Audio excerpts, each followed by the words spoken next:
Good afternoon everybody. हमने last time airborne diseases से मतलब हवा में जो फैली हुई कीटाणु होते हैं उससे क्या बीमारियां होती है उसके बारे में पढ़ा था। हमने कोविड के बारे में मैंने आपको जानकारी दी थी। आज हम एस्थमा और इन्फ्लुएंजा के बारे में पढ़ेंगे। एस्थमा क्या होता है? दमे की बीमारी होती है। और इन्फ्लुएंजा को हम फ्लू कहते हैं, जो नॉर्मल फ्लू होता है ना, कोल्ड कफ वाला, उसको हम इन्फ्लुएंजा कहते हैं। तो सबसे पहले आता है दमा, जिसको हम एस्थमा कहते हैं।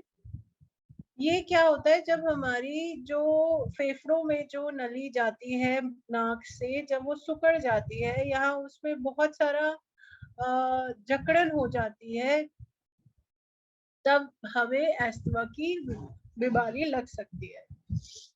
इसमें हमें क्या होता है? हमें सांस लेने में दिक्कत आ जाती है, हमें खांसी लग जाती है, बहुत ज्यादा ब्रीदिंग में प्रॉब्लम आ जाती है, छोटी सांसें हो जाती है। ये एक लाइफ थ्रेटनिंग मतलब एक बीमारी बहुत गंभीर बन सकती है अगर हमें रोज अटैक एस्थमा के या रोज अटैक दमा के आने लगे, तो ये एक बहुत लाइफ थ्रेटनिंग हो जाता है।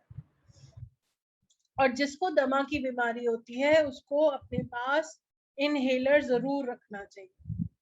कभी भी अटैक आए तो आपको वो इनहेलर का पफ लेंगे तो आप ठीक हो सकते हैं। इसके लक्षण क्या होते हैं? हल्के से होते हैं और सिवियर तक जाते हैं अगर आप उसको नेग्लेक्ट कर दें, उसको नजरअंदाज कर दें। इसमें जो आपका चेस्ट होती है उसमें जकड़न होती है, बहुत जल्दी जल्दी आप सांस, छोटी और जल्दी सांस लेते हैं, सांस लेने में दिक्कत आ जाती है, इसलिए आपकी सांसें जो है वो छोटी हो जाती है और जल्दी जल्दी हो जाती है। खांसी लगती है, बात करने में दिक्कतें होती है। जब बीमारी बढ़ जाती है तो आपकी नाखून या तो नीले पड़ जाते हैं या लिप्स नीले पड़ जाते हैं, पसीना आना शुरू हो जाता है और जो आपका फेस होता है वो पीला पड़ जाता है। क्या कारण है? पहले तो जब सबसे पहले बताया था कि जो नाक से जो नली जाती है फेफड़ों तक, वो या तो सूज जाती है या छोटी हो जाती है, पतली हो जाती है, सिकुड़ जाती है, ठीक है, या उसपे बहुत सारा कफ डिपॉजिट हो जाता है और वो निकलता नहीं है, तो आपको दमे जैसी बीमारी लग जाती है। या कोई आप में वातावरण, जो वातावरण में पोल्यूशन है किसी को, या डस्ट है, उससे भी लोगों को दमे की बीमारी लगती है। घर में अगर जानवर है तो उसका जानवर के जो बाल होते हैं या जानवर से जो मिट्टी निकलती है, बाहर से आते हैं, तो लोग इससे भी इन्फेक्ट हो जाते हैं। इंडस्ट्रीज, जो फैक्ट्रीज में काम करते हैं, उससे जो धुआं निकलता है, आसपास के लोग, बहुत ज्यादा लोग जो वहां रहते हैं वो दमा के शिकार होते हैं। जब आप गांव में देखते होंगे, जब आप गेहूं पीटते हैं तो उसमें से पोलन निकलते हैं बाहर, जो हवा में मिक्स हो जाते हैं, उससे भी दमा की बीमारी लगती है। किसी चीज से एलर्जी हो या कोई स्मोक कर रहा है और दूसरा बंदा उसके साथ खड़ा है, उसको भी दमे की बीमारी में लग सकता है।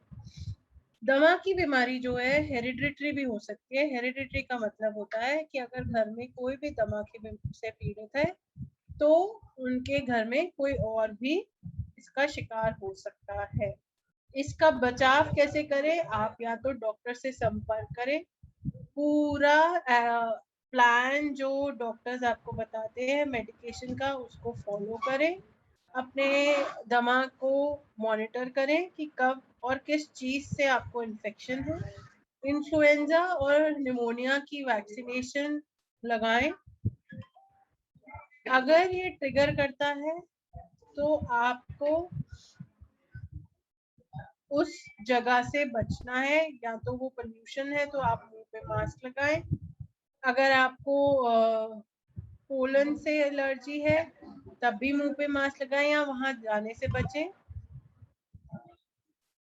तो इन सब जिस चीज से आपको एलर्जी है, या तो डस्ट, पोल्यूशन, या गांव में अगर आप काम करते हैं या किसी इंडस्ट्री में काम करते हैं, फैक्ट्रीज में काम करते हैं, काले धुएं से एलर्जी है, तो वहां जाने से बचें या आप मास्क लगा कर जाएं। अपने जो ब्रीदिंग है आपकी उस पे ध्यान दें। अगर बहुत छोटी ब्रीदिंग है, शॉर्ट ब्रीदिंग ले रहे हो और दिक्कत हो रही है सांस लेने में और व्हीजिंग साउंड आ रही है, तब भी आप डॉक्टर से संपर्क कर सकते हैं। अगर दमा का अटैक आता है तो उसको तुरंत से पहले ट्रीट करें, नहीं तो ये सिवियर और लाइफ थ्रेटनिंग हो सकता है। जैसे मैंने पहले बताया कि किसी को दमा का अगर अटैक आया है तो वो तुरंत इनहेलर का इस्तेमाल करें।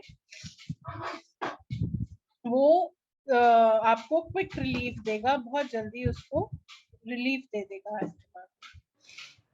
क्या ट्रीटमेंट हो सकता है? आप अपने डॉक्टर से संपर्क करें। सबसे पहले जो डॉक्टर कह रहा है उसको फॉलो करें।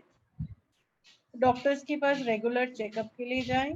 प्रॉपर मेडिकेशन और इनहेलर्स का इस्तेमाल कर कर अस्थमा को कंट्रोल किया जा सकता है। कुछ और चीजें भी हमें करनी चाहिए, जैसे कि आपका घर में अगर कारपेट्स है या किसी भी चीज से आप जिस चीज पे डस्ट है उस चीज को आपको एलर्जी है तो उसको साफ करें। प्रॉपर वेंटिलेशन होनी चाहिए, डस्ट कहीं पर भी नहीं होना चाहिए। अगर जानवर है तो उनसे उनके फेदर से बचें, किसी और को बोलें कि वो उनको नहलाएं और उनका साफ सफाई रखें। आसपास की साफ सफाई जरूर रखें और घर की साफ सफाई और अपनी साफ सफाई, हाथ रेगुलर बेसिस पे धोते रहें।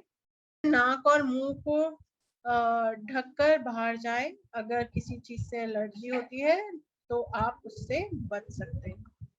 हम और भी चीजें कर सकते हैं अस्थमा को लेकर कि आप रेगुलर बेसिस में प्राणायाम कर सकते हैं, ब्रीदिंग एक्सरसाइज जिसको बोलते हैं।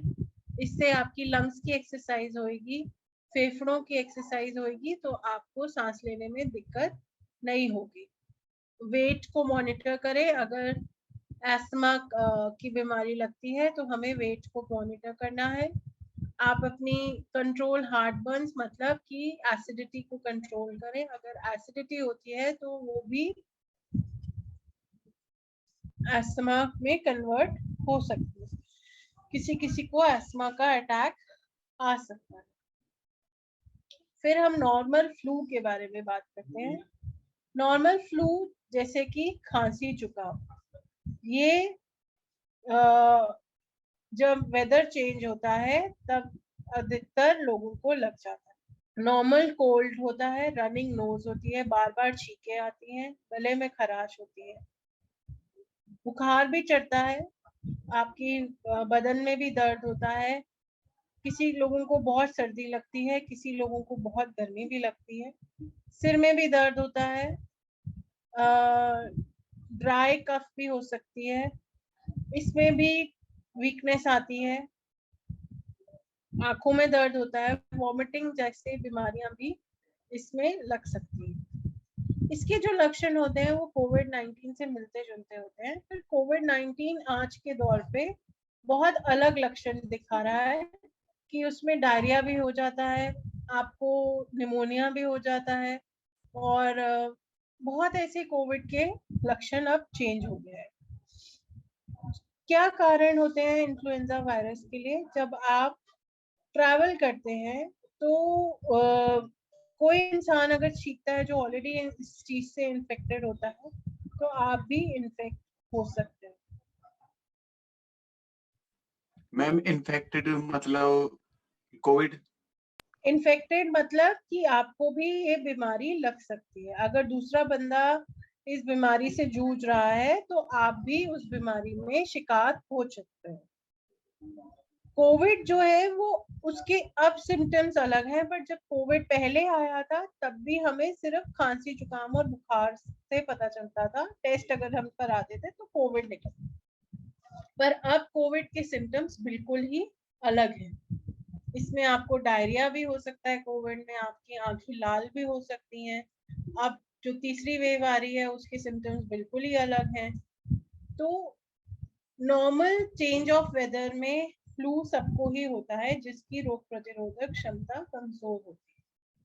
अगर कोई इंसान इससे पीड़ित है तो उसने अगर किसी जगह पे छींका, खांसा और आपने उस जगह को छू कर अपने आंखों पे छू लिया या नाक में छुआ या मुंह पे छुआ तो आप इससे भी पीड़ित हो सकते हैं।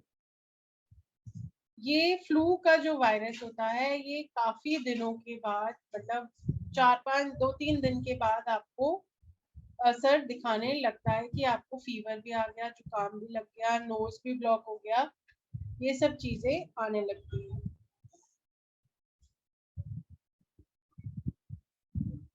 मैंने जैसे आपको पहले बताया था, लोग या बच्चे जिनकी इम्यूनिटी कम है उनको ये बीमारी बहुत जल्दी लगती है। कैसे बचे? हमको वैक्सीनेशन लगती है इन्फ्लुएंजा की 6 महीने से लगनी शुरू हो जाती है। बच्चों को हर साल लगती है ये एक वैक्सीन। आप अपने हाथ धोएं, बाहर से आते हैं तो अपने हाथ धोएं, किसी चीज को छूते हैं तो अपने हाथ धोएं, 20 सेकंड तक अपने हाथ धोने चाहिए। अपने आंखों को, नाक को या मुंह को छूने से बचें।